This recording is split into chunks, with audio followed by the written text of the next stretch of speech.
Dudu rembulan dening Sumana Sandi Asmara.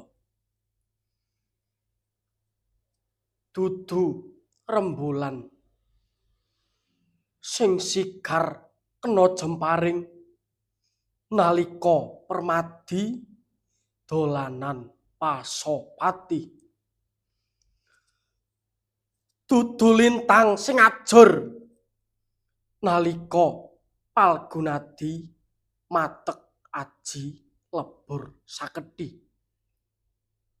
Lintang lan rembulan tetep benteong gandulan langit.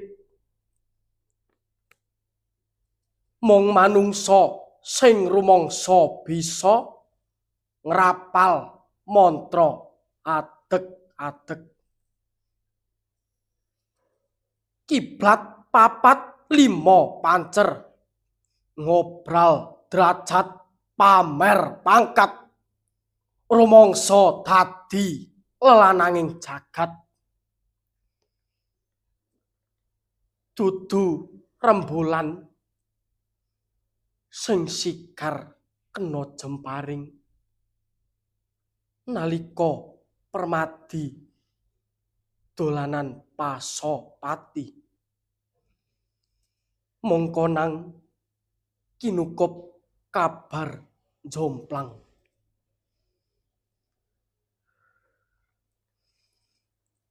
Gurit saupama dening Sumana Sandi Asmara.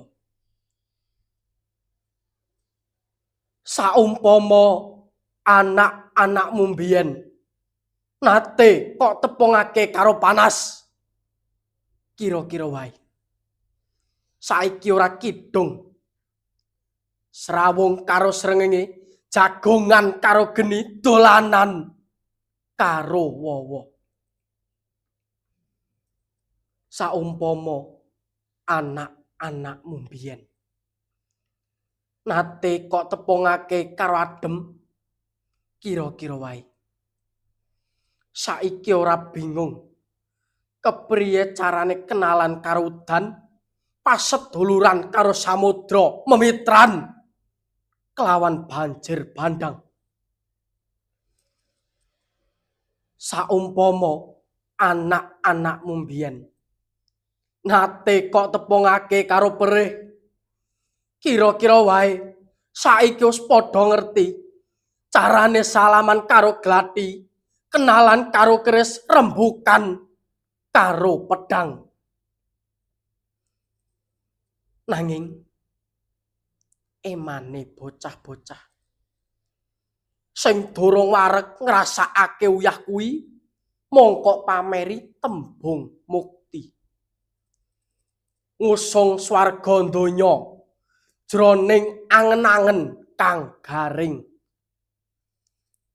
Yen saiki anak-anakmu mung bisa ngrentengi impen-impen wengi, ora keconggah polah ngongak jagat kasunyatan sing butuhake ati gumregah, tangan kumrebyah.